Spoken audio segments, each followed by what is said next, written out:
Here is your full, long, emotional, YouTube-ready story, written in plain paragraphs, no headings, rich emotional depth, smooth pacing for a 40-minute narration, and beginning with a powerful hook that instantly pulls viewers in and motivates them to like and subscribe. The moment you hear what that little girl whispered, your heart will tighten, so stay with me till the end, because her words changed a man who hadn't cried in 20 years. And before we begin, make sure to like this video and subscribe, because stories like this remind us what humanity still looks like in a world that's forgotten how to care. It was supposed to be a normal Thursday for Adrian Hale, the CEO everyone whispered about in boardrooms, cold, untouchable, and too rich to ever understand ordinary people. He walked through life with a sharp, emotionless precision, filling his days with meetings, mergers, and decisions worth millions, but none of it ever touched his heart. Years ago, after losing his own family in a car crash, he had quietly detached from the world, convincing himself that caring only brought pain. He lived in a mansion with walls so high, even hope couldn't climb them. But fate doesn't ask for permission when it wants to break someone open. It happened on a rainy evening, the kind when headlights blur against wet roads and the world feels a little softer, a little lonelier.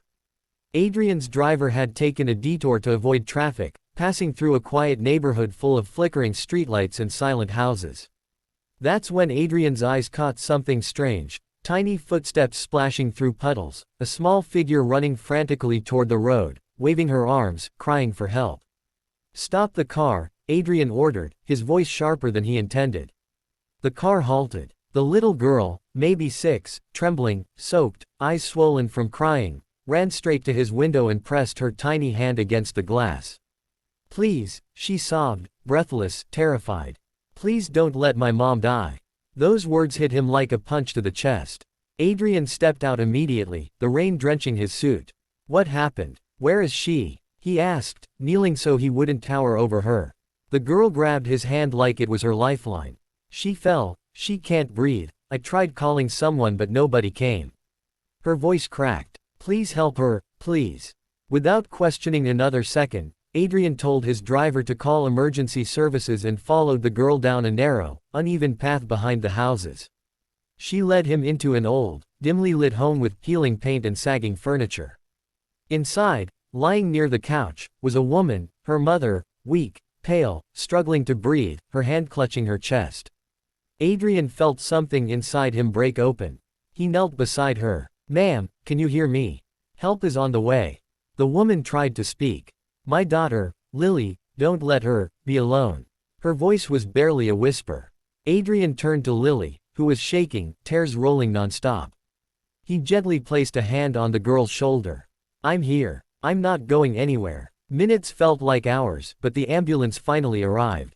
The paramedics rushed in, stabilizing the woman and loading her onto the stretcher. Lily tried to climb in after her, but they gently stopped her, explaining there wasn't enough space. Lily panicked. "Don't take her away, she's all I have. Mama, don't leave me," she cried as the doors started to close. Her tiny voice echoed in Adrian's ears like an old memory refusing to stay buried. "Wait," Adrian said, stepping forward with unexpected authority. "She goes with her mother." The paramedics hesitated, recognizing him, but rules were rules. Still, Adrian didn't back down. "Then I'll go with them. I'm responsible for them now." Nobody dared argue. Inside the ambulance, Lily held her mom's hand while Adrian sat beside them, stunned at the intensity of the moment. He didn't understand why he felt so protective, why this little girl's fear pierced through the armor he had built for years. He just knew he could not leave her, not now. At the hospital, doctors rushed her mother into emergency care, leaving Adrian and Lily in the waiting room. For the first time in years, Adrian felt helpless. The little girl curled into his side, clutching his sleeve like he was the only anchor she had left in the world. "Do you think she'll die?" she whispered, her voice shaking. Adrian swallowed the lump in his throat. "I don't know, but I promise you I won't let anything happen to you. You're safe with me." She looked up at him with eyes far older than her age, eyes that had seen too much loss, too much fear, too much loneliness. And for the first time in a very long time, Adrian felt something warm stir inside him, something he thought he had buried with his past. Hours passed. Doctors came and went, updates trickling slowly. It turned out Lily's mother had untreated pneumonia that had rapidly worsened. She needed medication, rest, and ongoing treatment, things she couldn't afford. The hospital coordinator explained the costs, the procedures, the financial pressure. Before Lily could even understand what was being said, Adrian quietly pulled out his black card.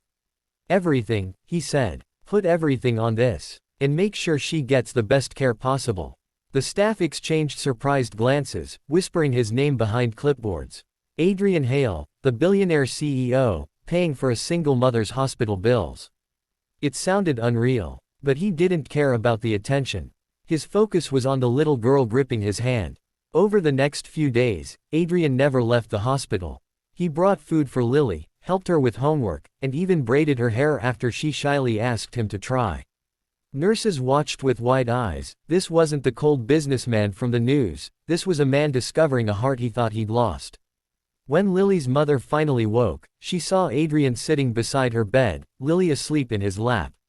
She weakly smiled. "Thank you, for saving my daughter from being alone, and for giving her hope." Adrian shook his head slowly. "She saved me," he whispered. The woman didn't understand at first, but Lily did. She opened her eyes and hugged him tightly. "You came when nobody else did, you promised you wouldn't leave." Her words cracked something wide open inside him. Before they were discharged, the hospital social worker explained that Lily's mother needed time to recover, part-time work, and a stable place to stay. Their rent had expired. Their belongings were minimal. They were about to be homeless.